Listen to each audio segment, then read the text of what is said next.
energy conservation, the body is fighting to be in homeostasis. When you're overweight and you're eating badly, sleeping badly, your body gets used to being in that state. And I think they're full majority, right? Because society, community all buy into the same stuff, so we all think it's normal to just... And that's how normal people live.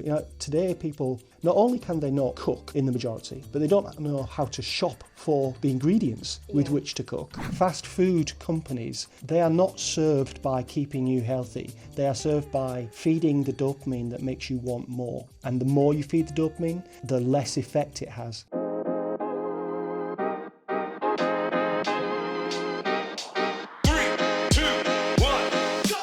Hello and welcome to the Real Midlife Chronicles, where we discuss all things business, branding and life from the Horizon Digital podcast recording studio here in Perth. I'm your host Tracy Fryer, the founder of Design Studio Perth, and because Design Studio Perth is dedicated to helping business owners grow with distinction through captivating branding and design, we're offering all our listeners a free brand discovery.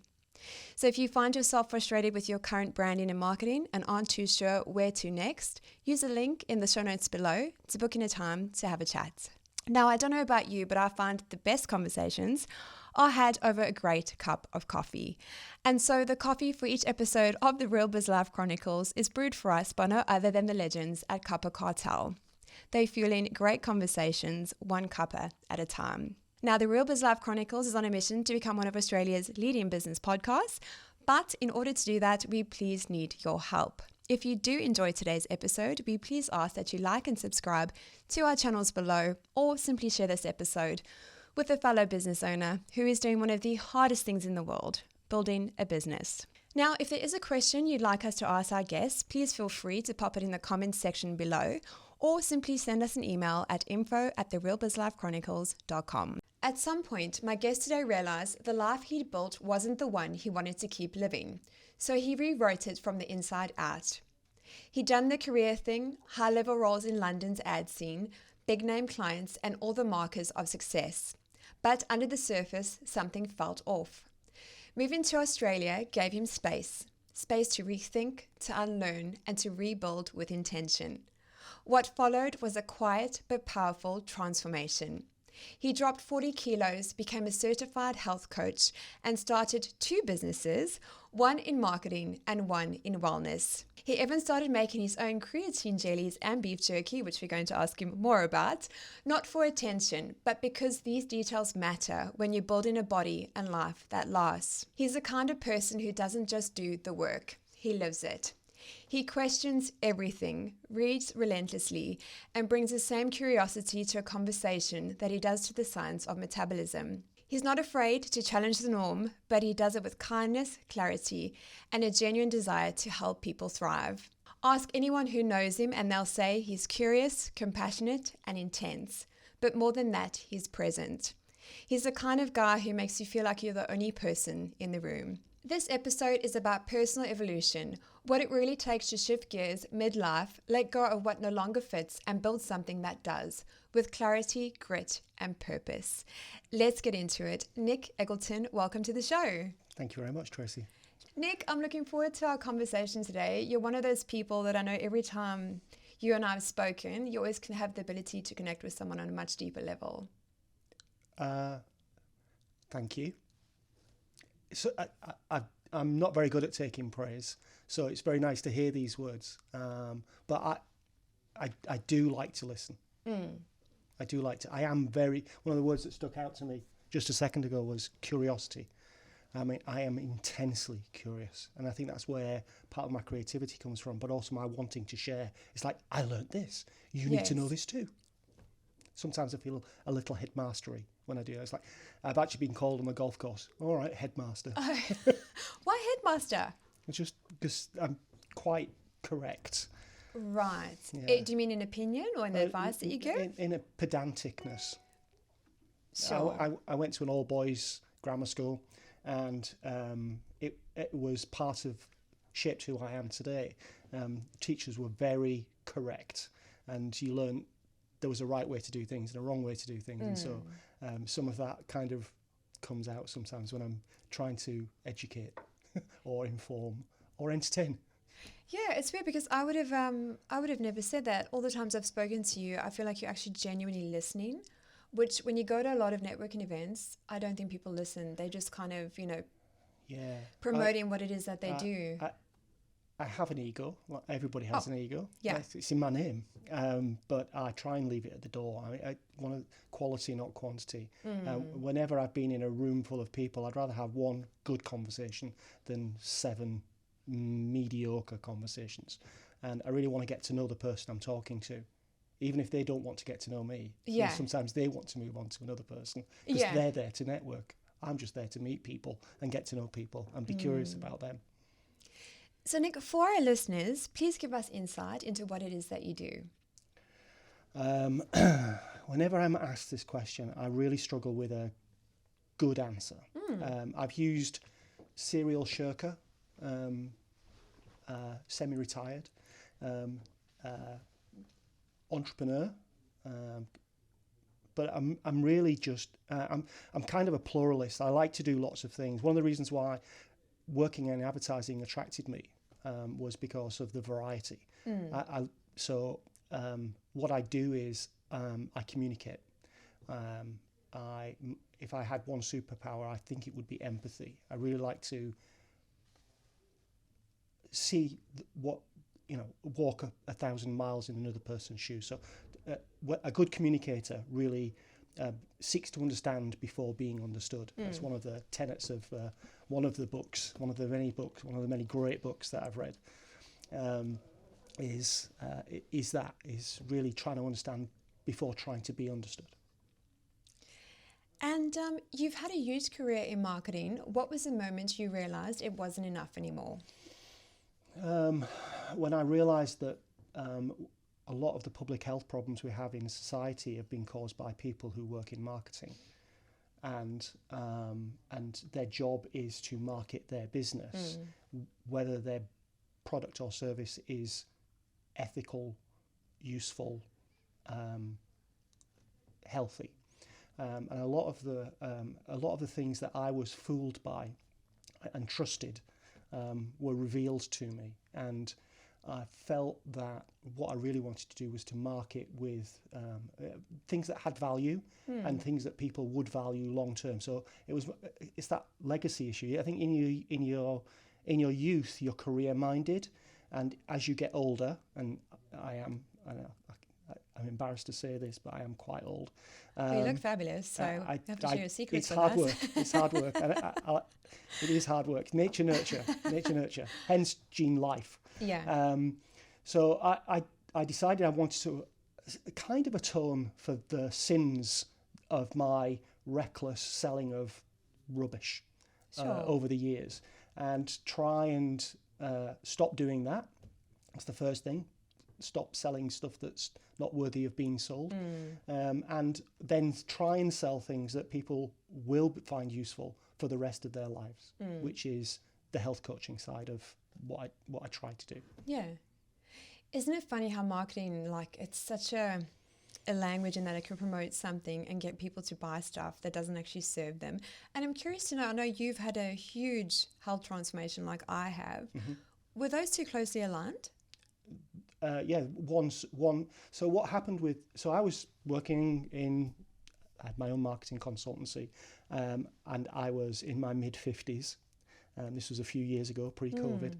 And I was 118 kilos, sleeping badly, bad skin, grumpy at the weekends, low energy, pre-diabetic, heading for a trajectory of cardiovascular disease, all of the metabolic chronic diseases that people who work in the corporate sector like me suffer from. Sitting down a lot of the day, not eating correctly at the correct time of day, just fueling just for the moment rather than for the next 30 years.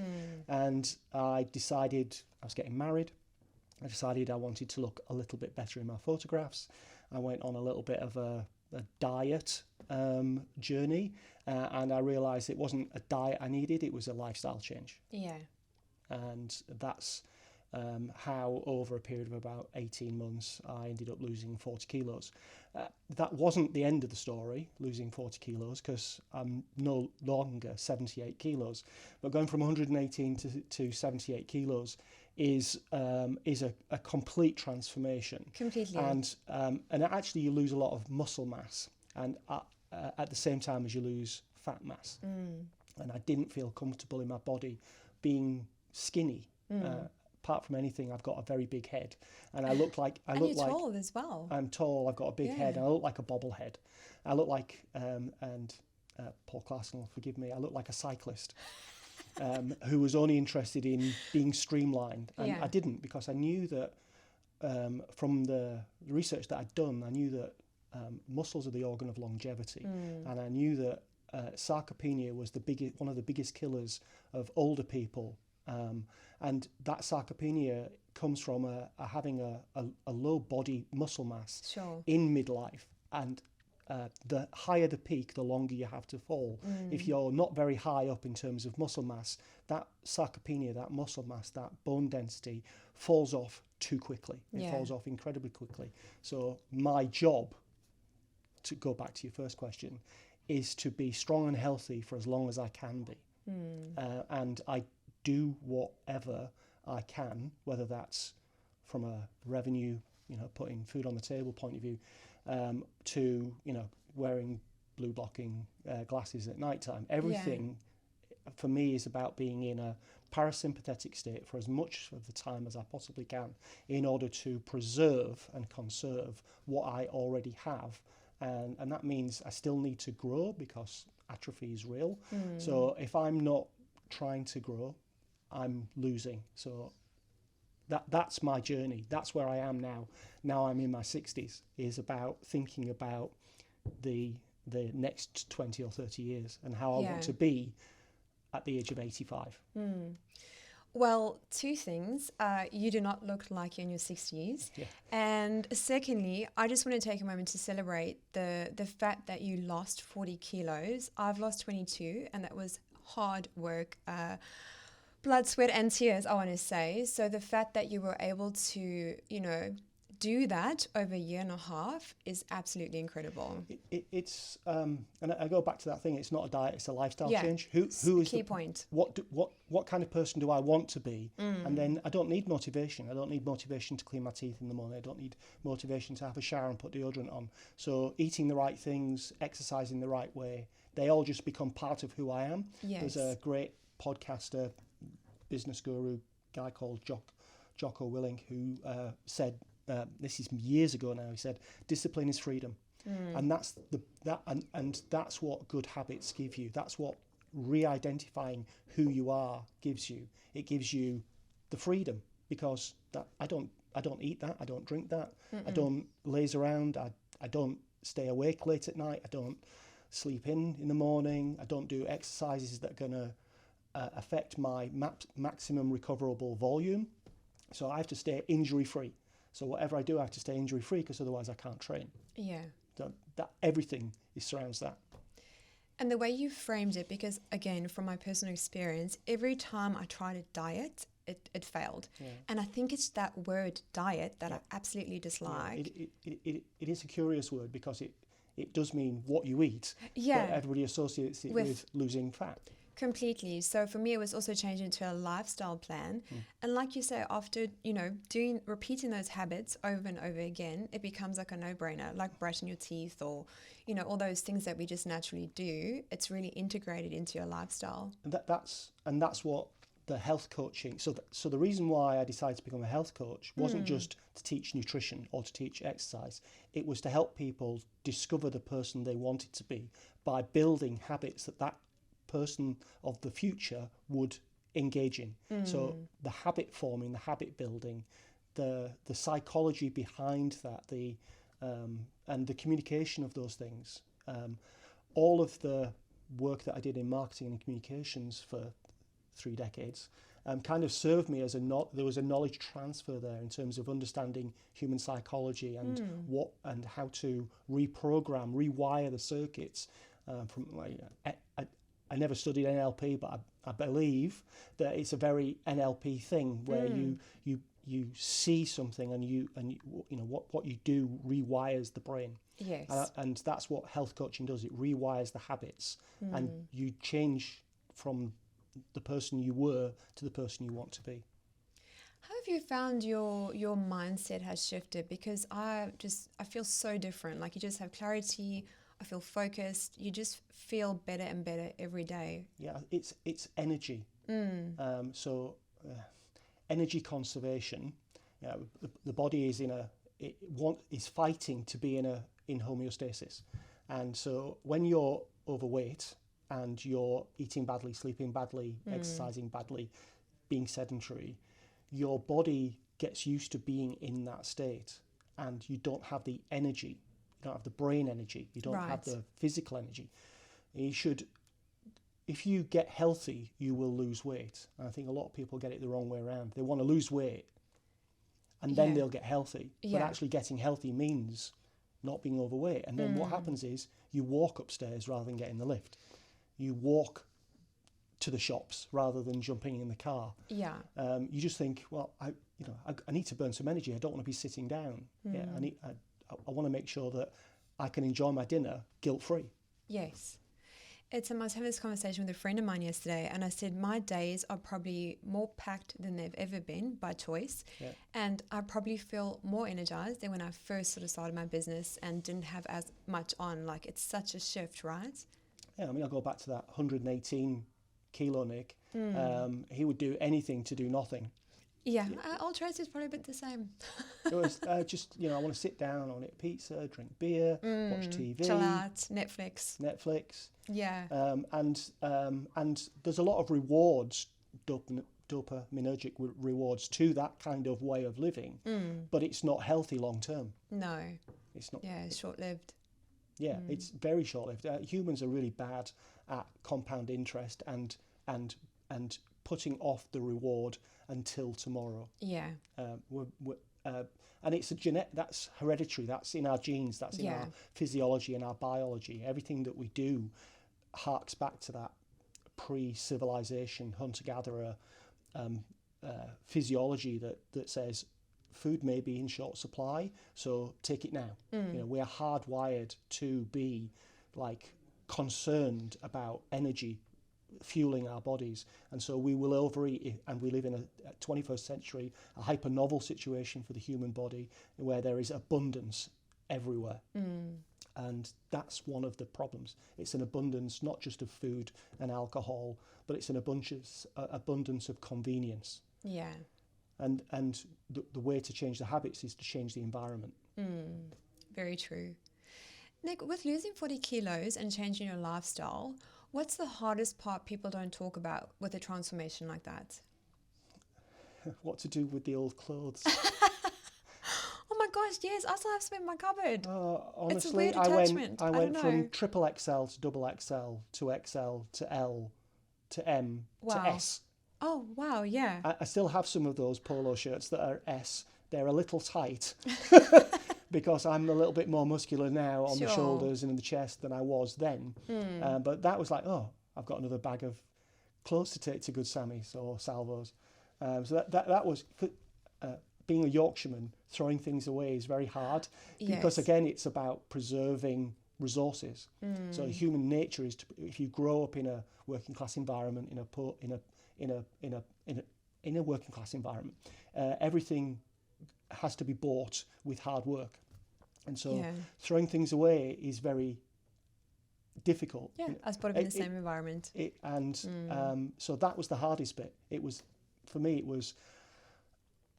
Buying new clothes on a journey, because when you get rid of the triple XL, you need to buy the XL. Yeah. And then when you get rid of the XL, you need to buy the L. So it was expensive. Just buying a new wardrobe. Yeah. There was a lot of happy people on Marketplace as well. Right.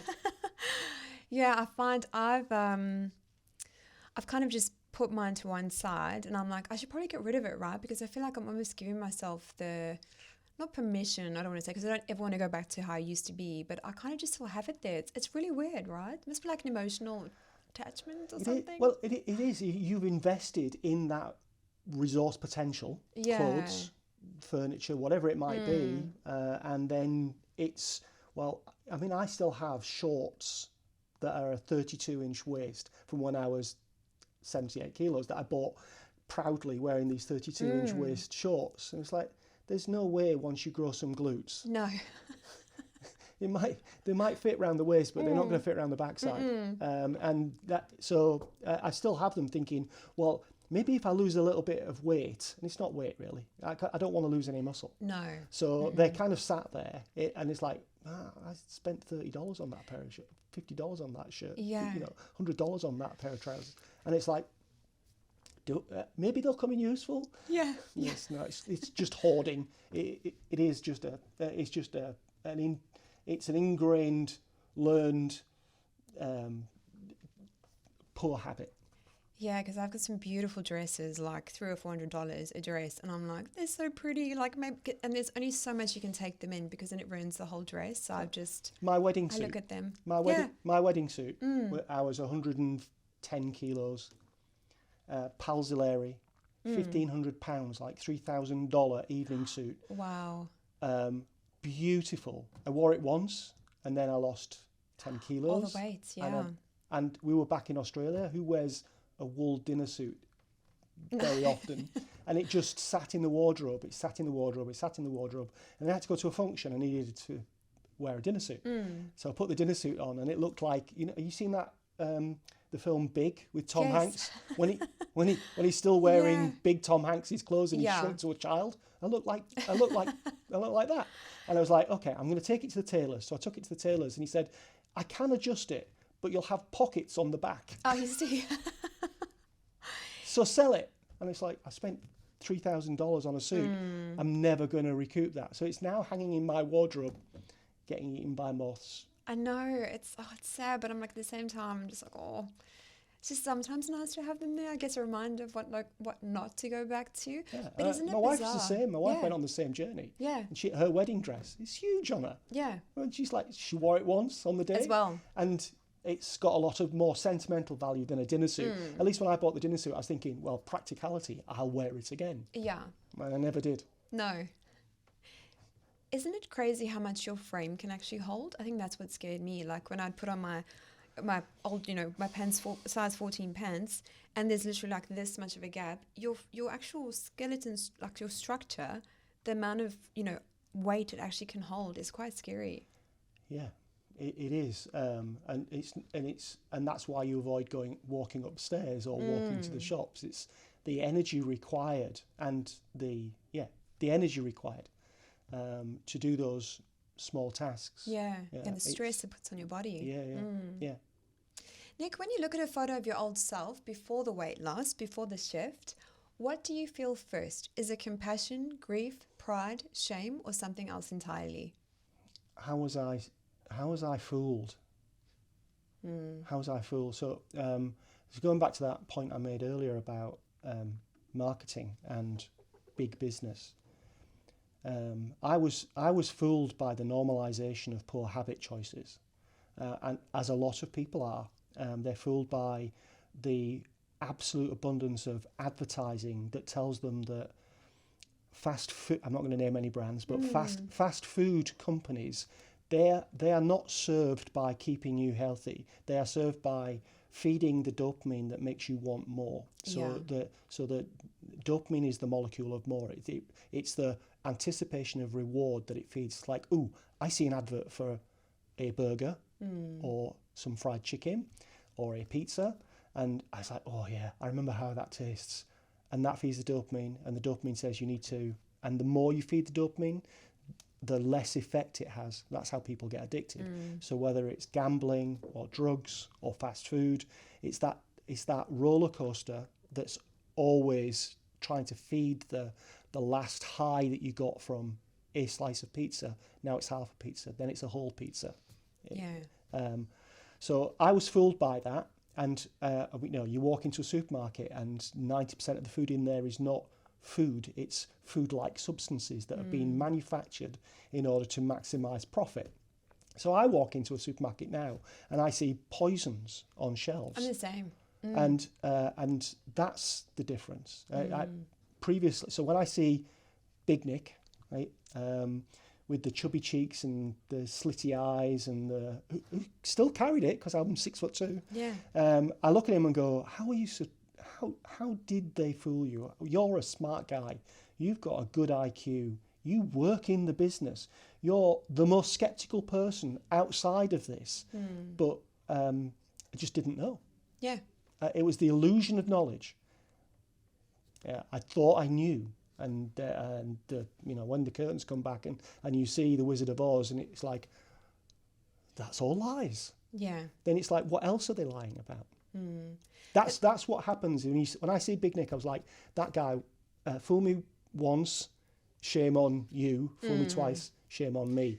That's what I see when I see Big Nick. I'm never going to be fooled again. Yeah. As if I can at all possibly help it.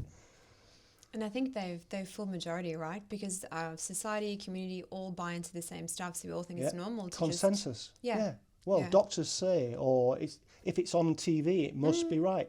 If it's in the supermarket, it's got to be healthy. There's a reason why there's half an aisle of health foods in a supermarket. It's because the other 99% of the aisles are not health foods. Precisely. Yeah. And they're not. And the only thing that's healthy in a supermarket is the meat, the cheese, the fruit, some of the veggies. That's the real food that you have to actually cook. And I was lucky growing up that my grandparent, one of my grandparents was an immigrant into the UK, and we were working class, and my grandparents went through the Second World War. My mum was brought up by parents. She was a war child, war baby. I'm a boomer, or a Gen X, depending on which day of the week people decide where the cutoff is. But in the mid-60s, it was only 20 years since the end of the Second World War. People still had a mindset of scarcity. Yeah. And so everything really mattered. So you cooked with ingredients. Nobody had people cooking for them, or it was that kind of it. And that's how normal people live. Today people, young guys, I was talking guys, I don't know about girls, but young guys, not only can they not cook in the majority, but they don't know how to shop for the ingredients with which to cook. And a lot of guys, still living at home with their parents, don't know how to use a washing machine, don't know how to use an iron, an ironing board. Those were some of those skills that I learned at university that were most important, that stayed with me for the longest, was how to make a lot out of not very much. Yeah. Nowadays, people who are students, a lot of students, they're living at home. Mum and dad are still cooking for them. Even kids. There's a school local near to where I live, and there's 17, 18-year-old boys and girls driving Audis and FJ Cruisers, and they've got no idea about what their parents or their grandparents had to go through to actually attain the opportunity to share that with them.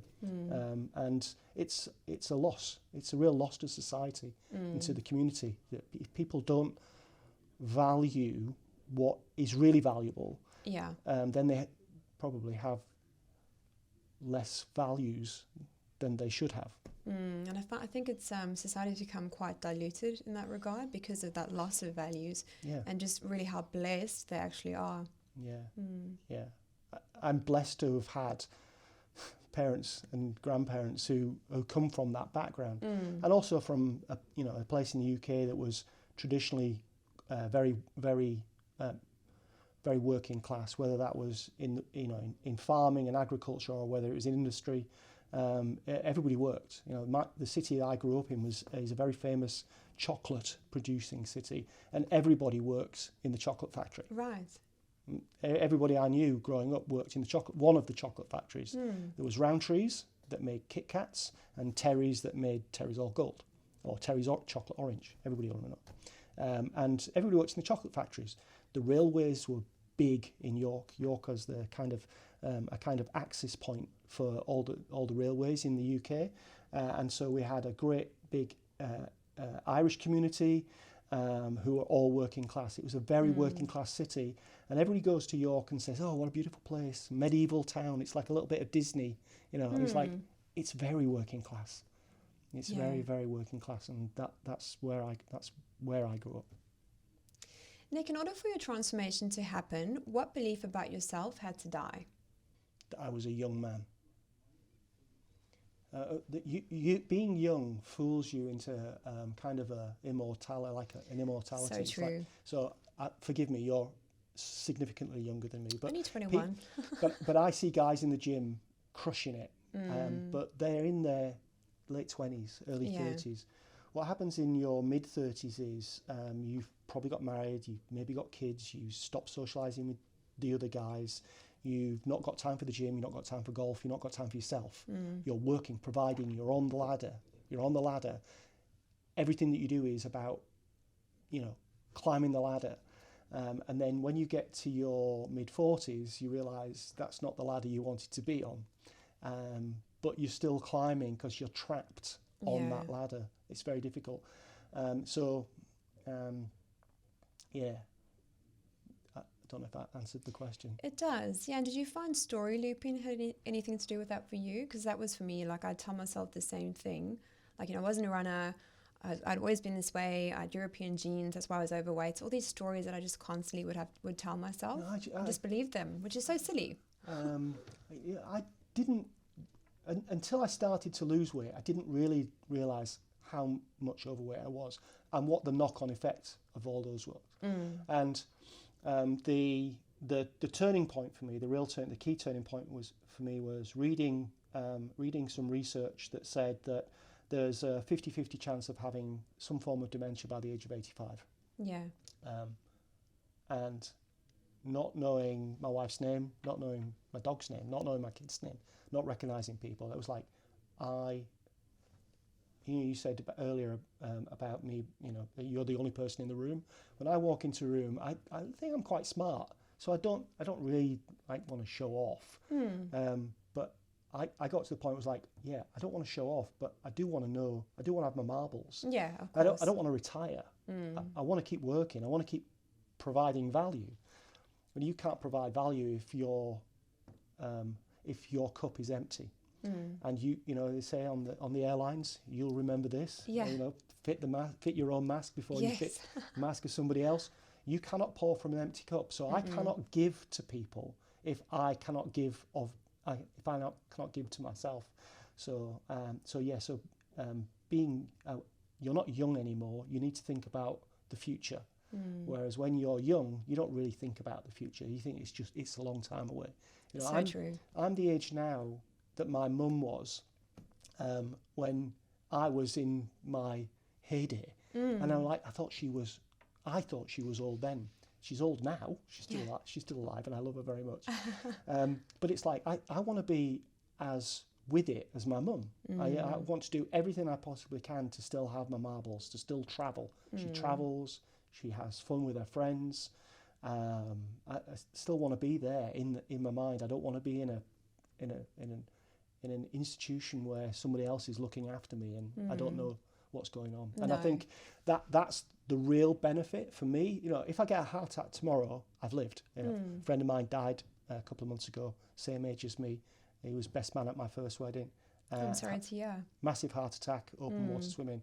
It absolutely knocked me for six because I still feel like it. I feel younger now than I did when I was in my 30s and 40s. I was tired. And I was getting overweight. I was living that sedentary, workaholic lifestyle where I thought that's all that mattered.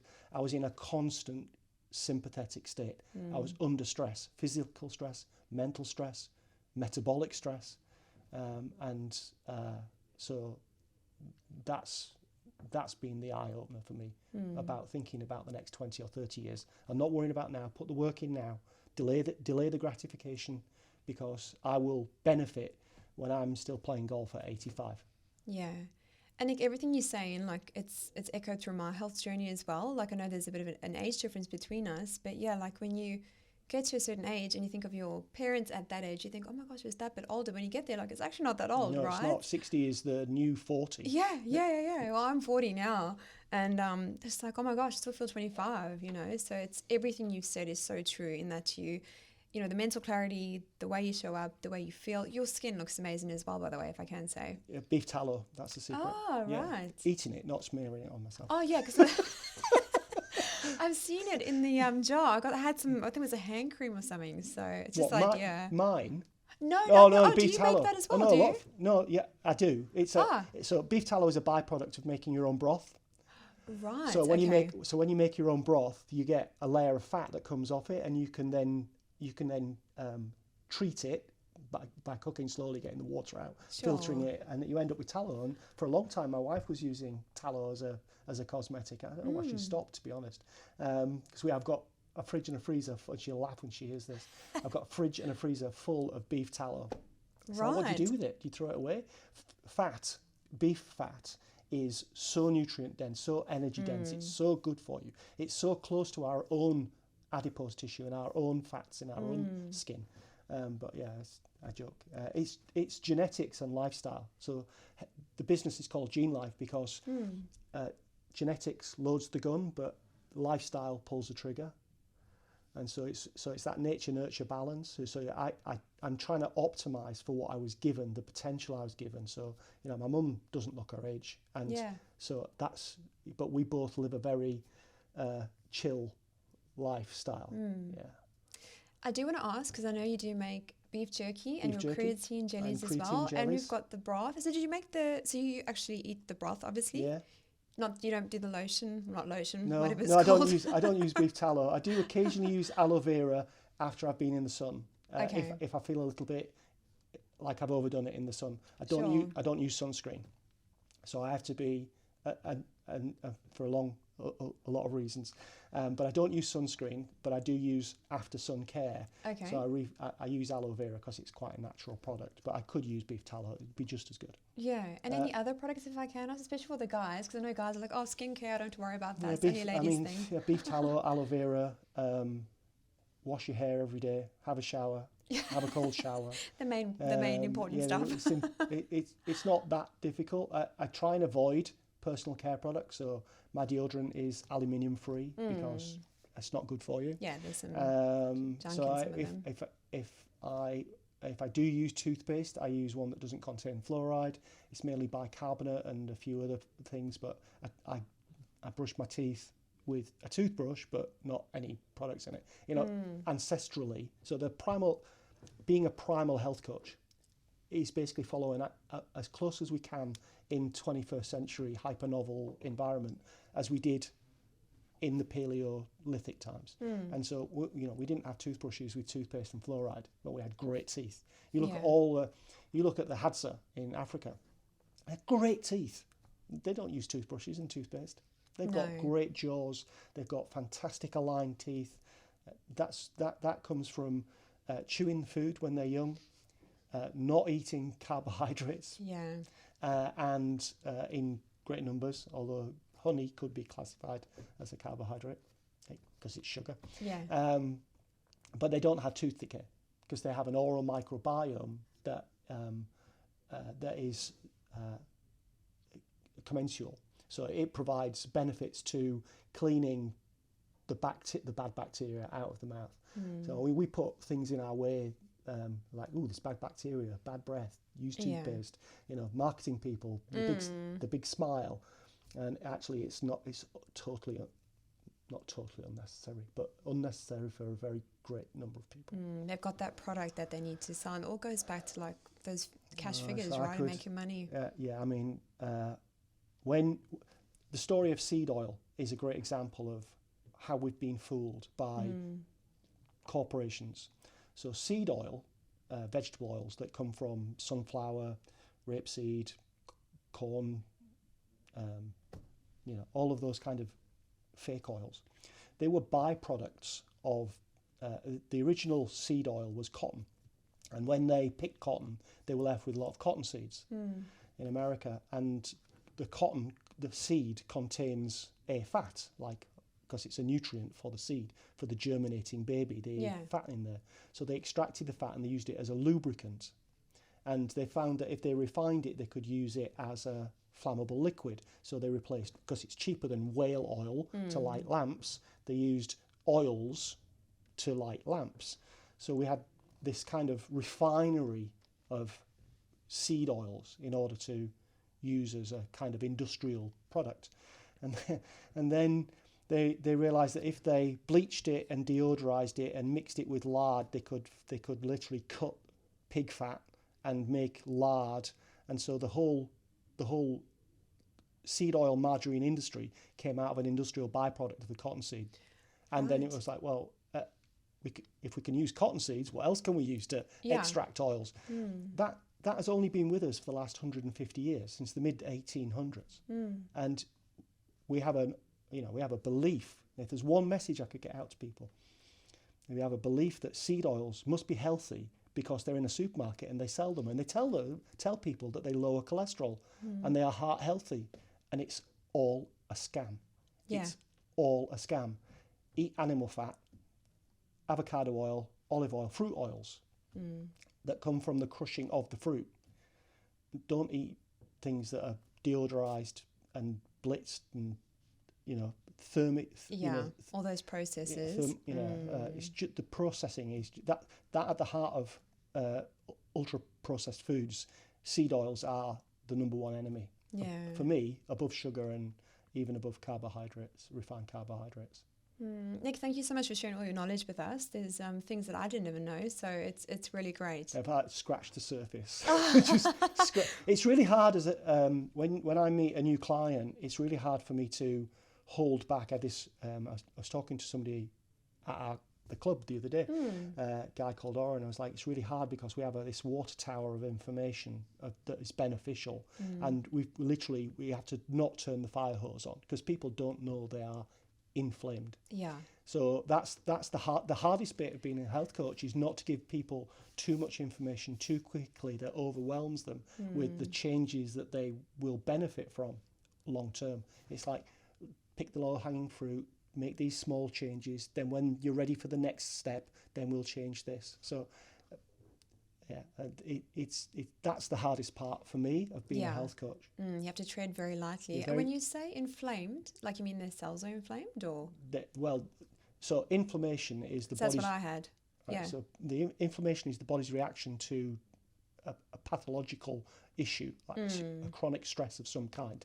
And so most people are inflamed in some way as a consequence of the environment or lifestyle that they're currently existing. So by changing nutrition, by changing personal care products, by changing the quality of the water they drink, by changing the quality of the air that they breathe, by changing the quality of the thoughts that they have, you can change all of that chronic stress and reduce inflammation. And if you reduce inflammation, it's inflammation that causes aging.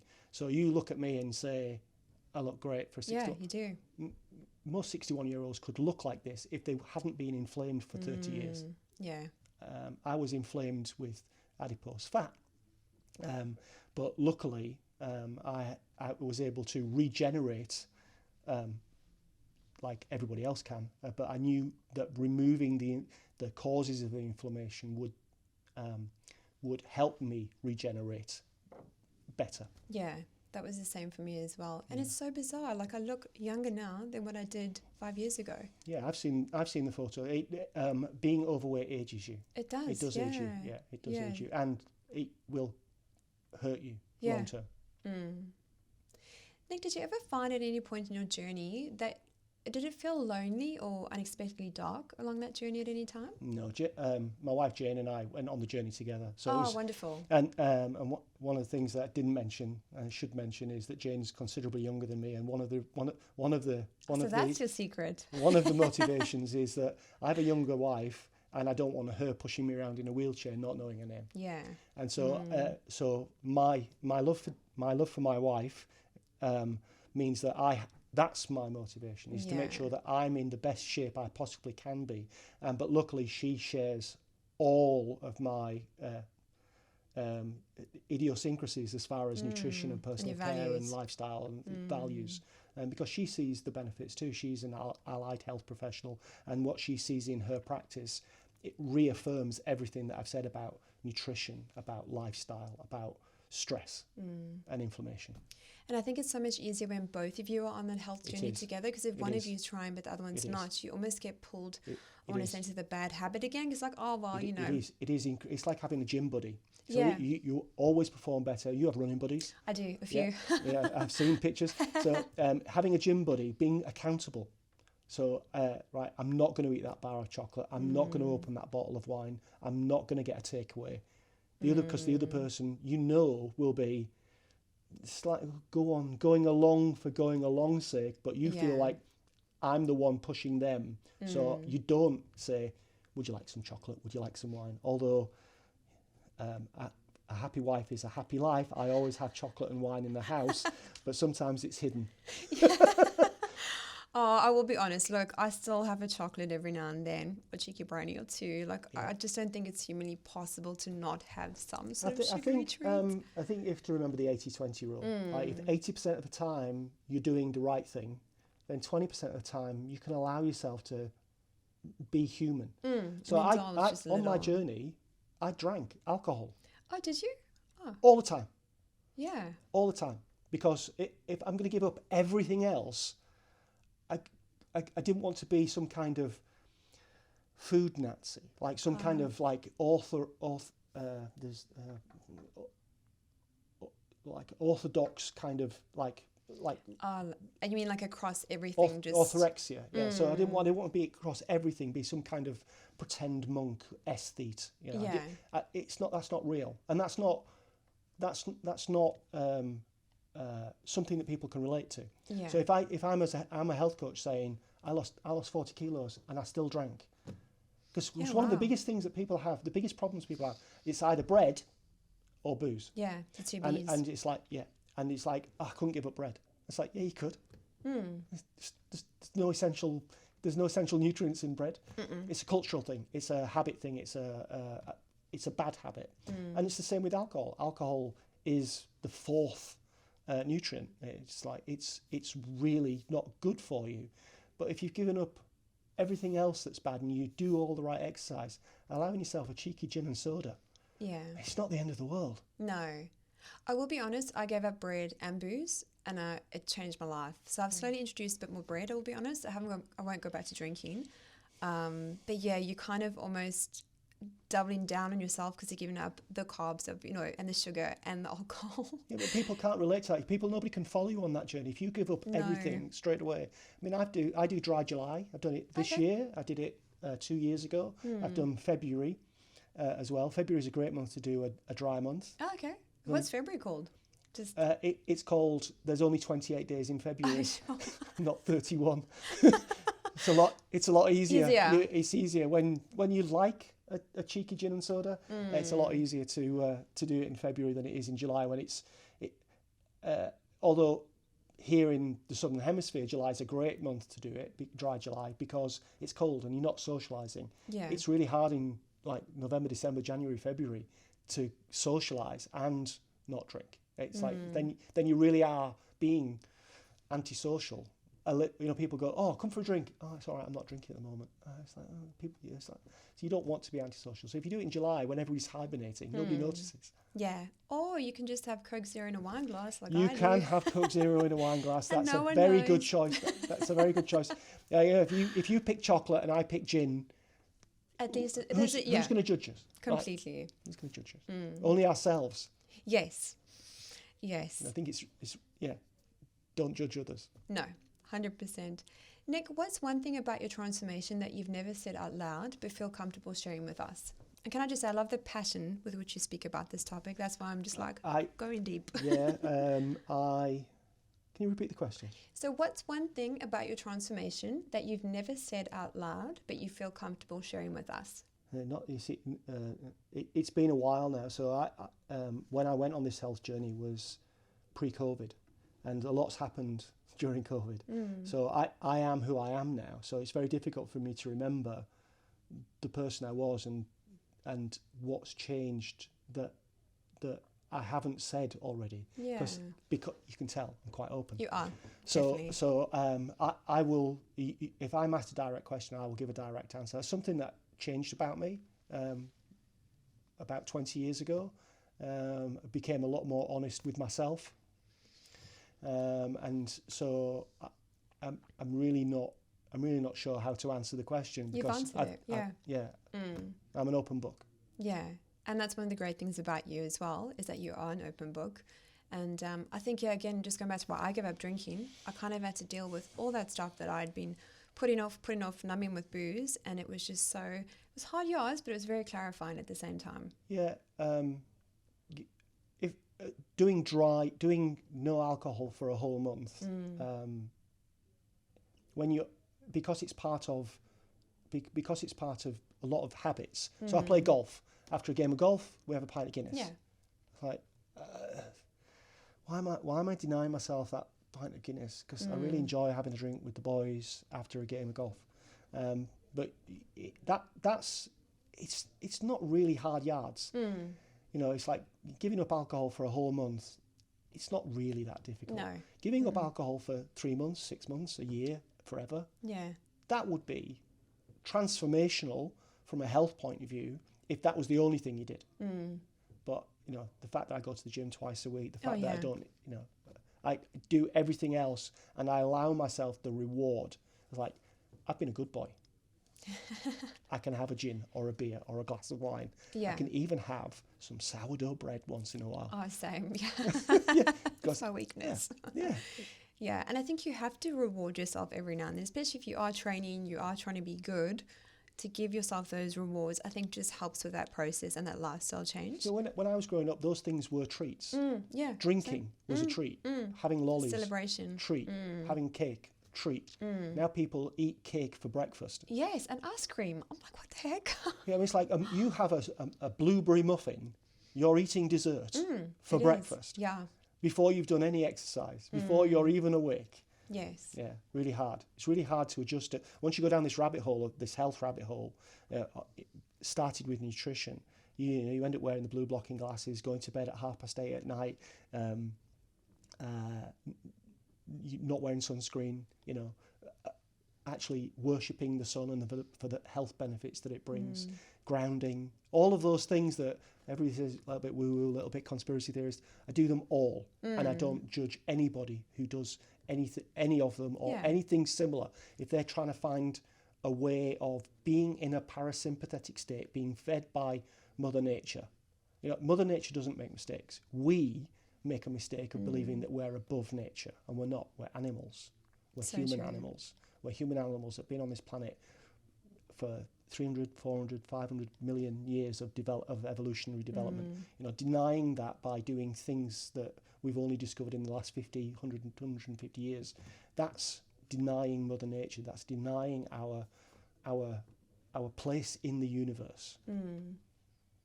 May I ask why you don't wear sunblock? Because if I don't wear sunblock, I'm the colour of this wall, and I don't like being the colour of the wall. Okay. So having a good suntan protects you in a number of different ways. There's a lot of science behind this. So giving up seed oils allow that. If you give up seed oils, after a few years, those are burnt out of your system.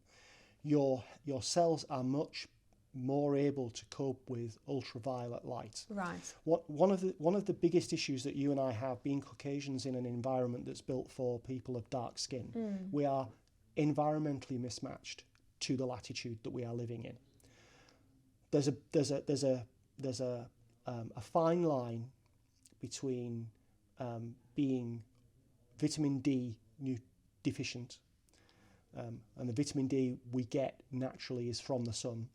And vitamin D is incredibly important to our health and our immune system, and being burned. And there's a lot of marketing from certain places within the public health sphere that make us believe that big orange ball in the sun causes a lot of health issues, and it benefits them and their practice for us to believe that the sun is our enemy. And so building a solar callus, having a healthy tan, going out in the morning and getting full spectrum light benefits everything about our circadian biology, everything from sleep and dopamine and nitrous oxide production, which benefits our cardiovascular system. It's incredibly important for us to get light early in the morning, because it's very light in ultraviolet wavelengths light, and that actually sets a cascade of biological reactions within our body that allows allows us to prepare, allows our body through the breakdown of a protein called POMC, which actually produces the melanin that colours our skin. So to trigger melanin production to provide the protection that we need from too much sunlight, we get that by going out in the sun early in the morning without sunglasses. So I don't wear sunglasses anymore either. Oh, don't you? No. Oh, I'm like wrinkles, I need sunglasses. Yeah, so I don't wear sunglasses anymore unless I'm driving and there's glare, or unless I'm on the water or in snow when there's so much glare.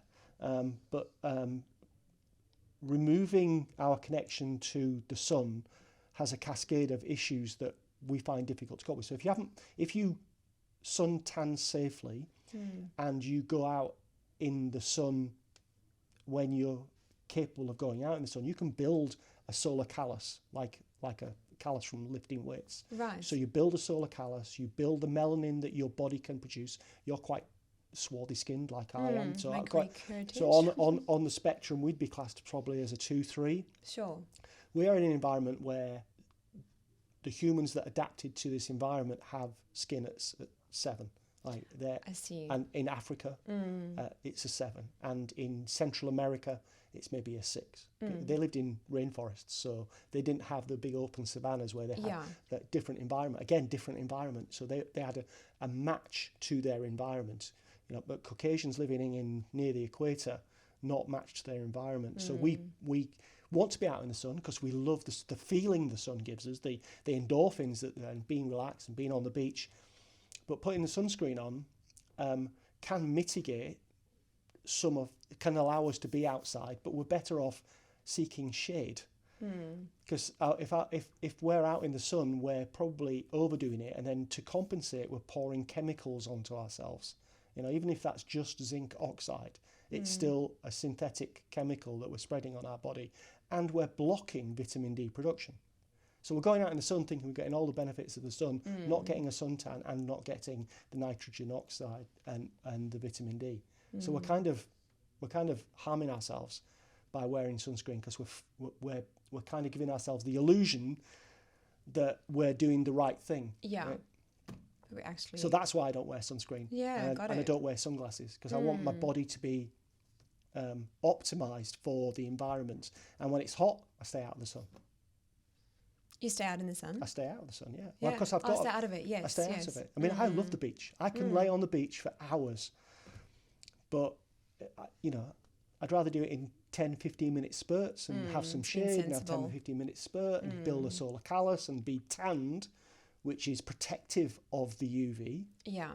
Which is why dark people have dark skin, because it protects them from the UV. Yes. So the melanin protects you, but to develop that melanin, to develop that tan, to be protected, takes time and takes a systematic and methodical approach to the benefits that you will get from having ultraviolet light on your skin.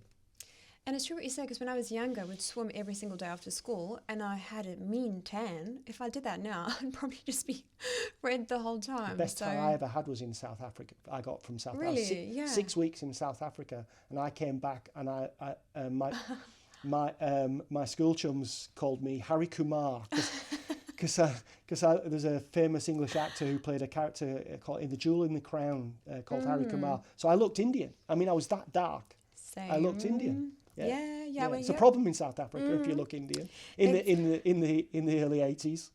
Well, yeah, I went on a trip. It was about 6 weeks. I went to visit friends, and my mum and dad picked me up at the airport. And my mum didn't recognize me. She's like, "Oh, sorry, I thought you were an Indian girl." Yeah. Sure. No, my sister got a suntan when she was in South Africa in the 80s, and she got told that she couldn't use the toilets because it was during the years of apartheid. Of course, yes. So it's like, sorry, this is for white people only. And she's like, I am. And white at English, night, I'm white. Yeah, but I just got a suntan. Oh. Yeah. Nick, I'm going to move on to our rapid fire round. Oh, okay. I'm going to share one word with you, and I'd love for you to share with us what that word means Okay. in 1 or 2 sentences. So the first one is discipline. Freedom. Freedom, yeah? And that's what it means to you right now?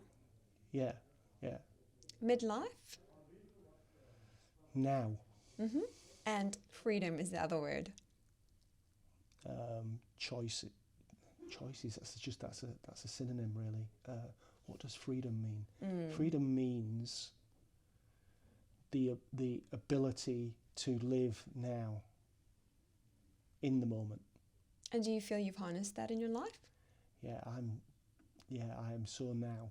Yeah, because if I'm not present, that's the word you used earlier. Yes. If I'm not present, and I'm in the past and worrying about the past, you can't change history. So there's no point in, because you can't control it. All you can control is the future. If you're not present in where you are now, you can't think about the future because you're still thinking about the past. There's a difference between anxiety and depression. If you're in the present, you won't be anxious or depressed. Yes. So I do feel called to ask, what's one bit of life advice you'd give our listeners? Everything you see on TV is a psyop unless proven otherwise. And the meaning of a psyop, for those of us that maybe don't know the meaning of It's a the word? psychological operation that's been premeditated to program you to believe a set of beliefs that aren't quite true. So the programming is to deny facts with how do you feel about that, and facts are real and feelings are not, and so psyops create markets. They create fear, they create division between people. It's like there's a lot of division at the moment in society. There is. And it doesn't benefit either side of the division. It only benefits the people who created the psyop with an agenda and an ultimate goal of being in control of our freedom. So you've still got your marketing business? Yes. And if I can ask, why is it that you still help business owners with their marketing if you feel so strongly? Is it kind of your chance to do things properly? Because I can add value to good businesses that actually. So I don't look. Once upon a time, I worked in an advertising agency that did cigarette advertising. And it was a big question within the agency from a values point of view. Young people were like, "Why are we advertising cigarettes?"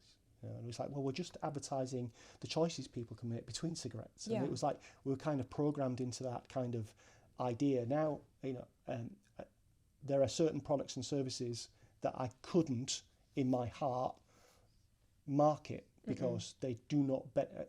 I think I wrote a post about this on LinkedIn a few weeks ago, which is basically like people are just not making products or services that serve people or society long term. They create ideas that serve them long term, and so I can still add value to people's business through helping them with their marketing needs, whether that's creating products, whether that's helping them with create bigger distribution, promotion. A lot of people outside of marketing believe that marketing is advertising and advertising is stuff on TV, or PR.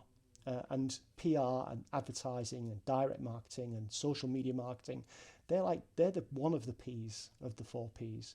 Marketing is really about creating markets. That marketing starts with the word market, and market orientation is the number one problem. It's like scientists who fool themselves with their own kind of research. They get to the conclusion that they wanted in the first place, and marketers get to the conclusion that it's like being in the gym. Like I've got big biceps, so I train my biceps. So they do the same thing over and over again because they're good at that. And if you work in PR, you think PR is the secret of marketing. If you work in graphic design, you think great graphic design is the secret. We're in branding.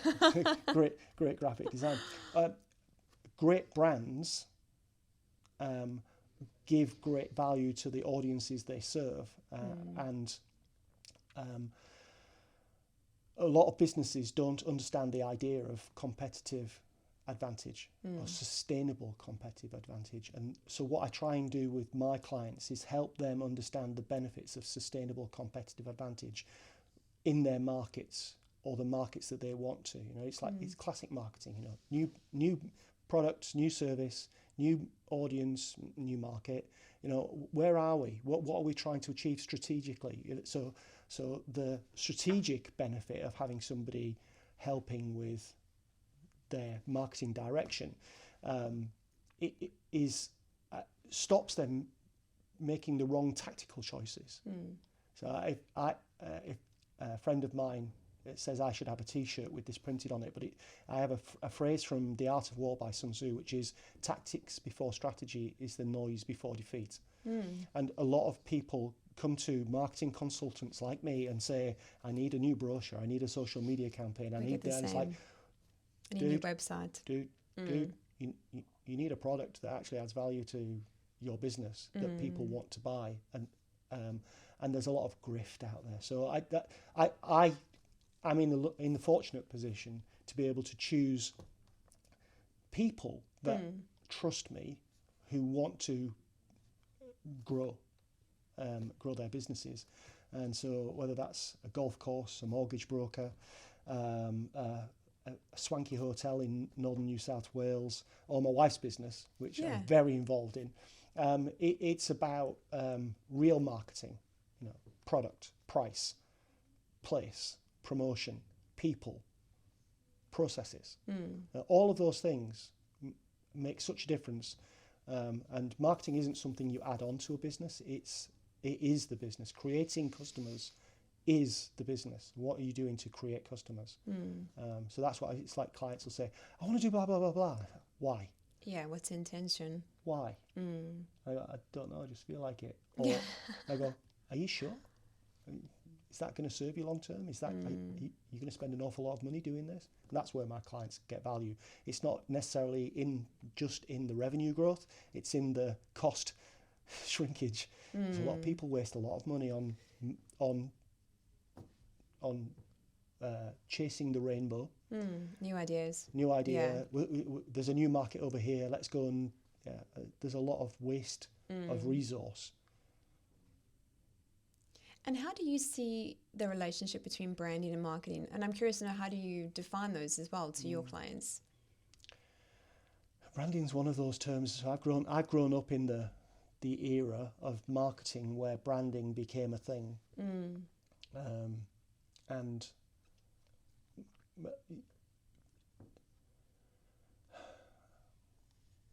I've heard other people on your podcast talk about branding, and for me it is a sign that has meaning. And so at university I studied semiotics. Semiotics is the study of signs. So we have something that denotes and something that connotes. So your sign has meaning beyond the thing that you see. That's what a brand is. Now, whether that meaning, that message that you receive as a recipient of the transmission of the signal, whatever that means is the brand. Now, whether that's good or bad, whether that's adds reputation or takes reputation away, whether that adds sales or takes away sales, it's a sign of meaning. Now, it could build loyalty, it could build sales, it could be about acquisition or retention, it could be all of those things. So it's a promise of meaning, and when the promise is broken, that's when you notice a brand. Volkswagen, when they were found out to be slightly using techniques to overcome business issues. I'm being very careful litigiously, obviously.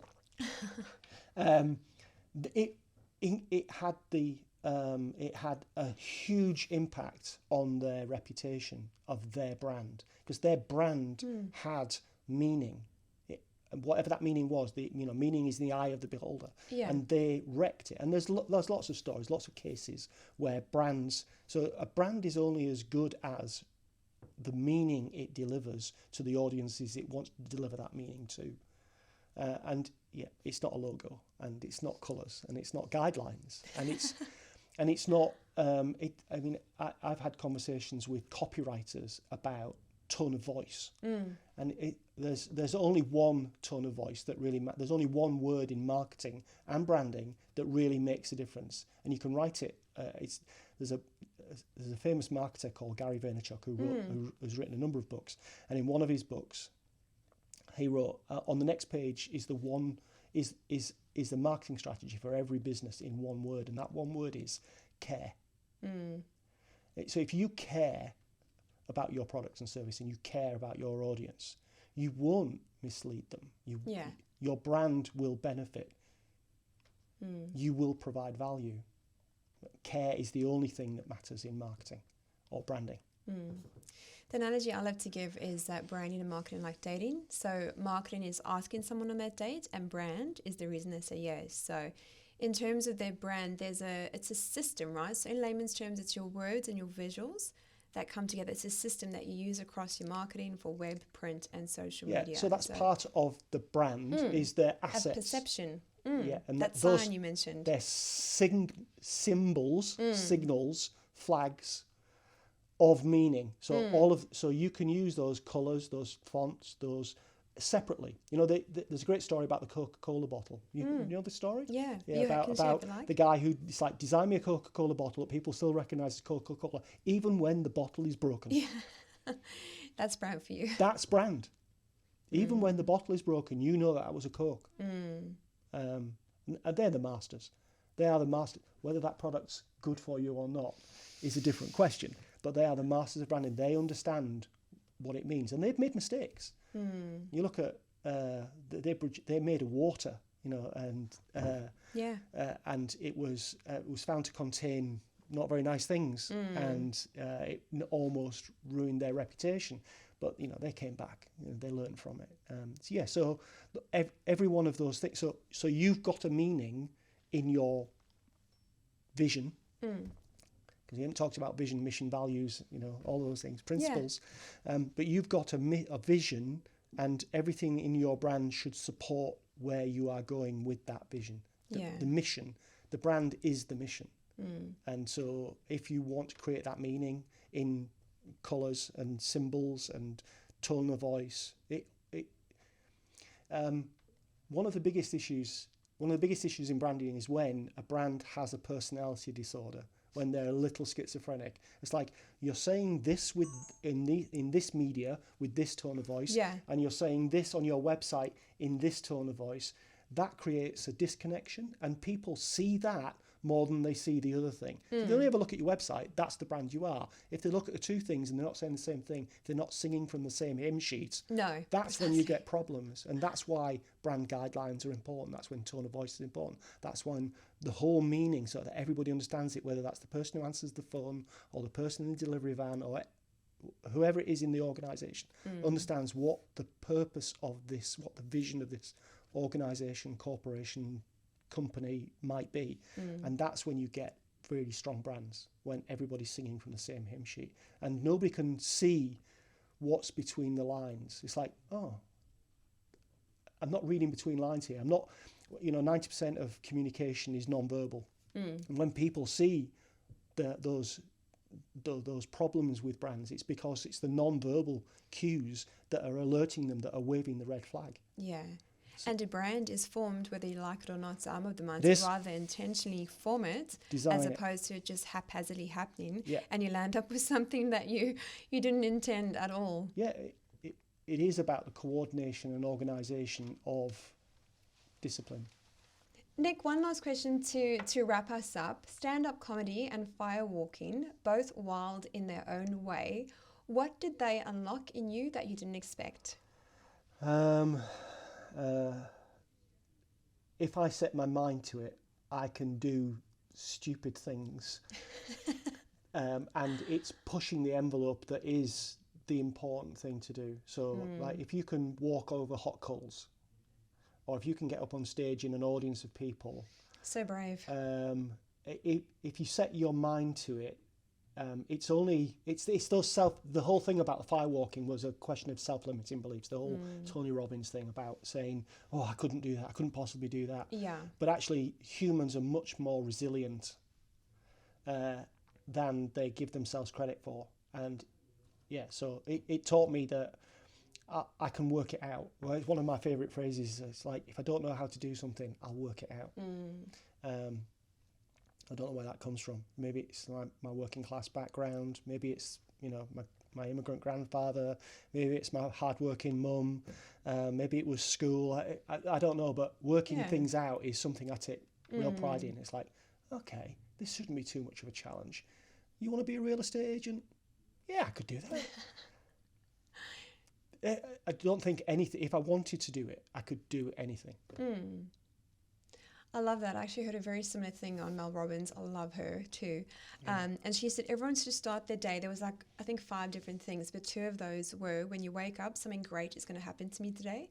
And anything that comes my way, I can handle it. And she's like, you just say this to yourself every single day and it just primes your brain. Yeah, I'm not. My wife loves Mel too. I'm not into affirmations. I don't need them. I have too much self-belief already. So it's like, so I'm always better in a situation like this where I'm flying, right? I'm just like completely winging it. I'm adapting to the situation. That's something that I take great pride in. Because like when my brother got married, my dad was supposed to give a speech, and he felt really nervous. So my brother asked me to do a speech on behalf of our dad. Right. And it was like, literally, I'm sat in the audience and he was like, Nick, can you say some words? Then and there. That's when I work it out. Right. What do I need to say? What do I need to do? Work things through methodically. Don't do this. There's an awful lot of strategies, almost as much about not doing things that you shouldn't do than it is about doing things that you can do. Yes. So I'm always trying to work things out. I love the challenge. It's like somebody says, what do you fancy doing live TV, breakfast morning show? Yes, you were mentioning that. Yeah, I could do that. And then you've got cameras pointing at you and you're live broadcasting and you're doing a TV show and you're interviewing somebody. Or the camera goes off like it just did. Yeah, the camera goes off like it just did, and you have to adapt. Yeah. I don't know if you watch Alone, the TV series about I don't watch being any TV, alone, to be honest. alone Maybe I'm in a the weirdo. wilderness. It's like a world, like they drop people in the middle of nowhere in the Arctic Circle, and they have to survive for as long as possible by themselves. And there's a phrase that keeps coming up that I refer to, which is the Roman army had a principle which was adapt and overcome, and all of these people who live in the wilderness by themselves are faced with troubles like stress, like something comes along that they weren't expecting, and it's about adapting and overcoming it. And so that's where I'll work it out. Adapt and overcome. I think a lot of people are frightened of adapting, changing themselves, and they don't realise the benefit of overcoming that self-limiting belief by adapting. And something cyclist Paul said to me was that view everything in life as an experiment, and I just found it like it took the edge off, because perfectionism, perfectionist, very driven, and when he said that I was like, oh my gosh, yes, like it's an experiment, and you adapt and you try, and if it doesn't work, learn. Go on as well. Absolutely. When people say to you in marketing, they say, oh, if we do that, what will happen? You go, I don't know. What are your competition going to do? What's happening in society with your customers? It's a 3-body problem. Right? There's too many movable objects. We'll test, then we'll scale, then we'll repeat. And so that we don't waste resources splurging all of our money in one direction that doesn't work. No. So test, scale, repeat. That's about that. Just that learning, being diligent, going through the process. That's where Paul and I agree. It's about process, process. Nick, thank you so much for all that you've shared today. Where is the best place for our listeners to go should they wish to connect with you? I am on LinkedIn occasionally, but if I am on social, it will be at Nick Eggleton, on Twitter and on Instagram. and you're on across it all, right? and on Blue Sky. Yeah. All the other Nick Eggletons in the world must really hate me because I even own nickeggleton.com. Oh, good. Yeah. There are other Nick Eggletons. There's actually one here in Perth who contacted me on LinkedIn, which was really weird. Oh, weird. So my agency is called Electric Agency, and the health coaching business is called Gene Life. Perfect. Well, we'll be sure to pop all the links in the show notes below. Now, if there is a question you'd love for us to ask one of our guests, please feel free to drop us a line at info@therealbizlifechronicles.com. Nick, thank you so much. You're welcome. Thank you, Tracy.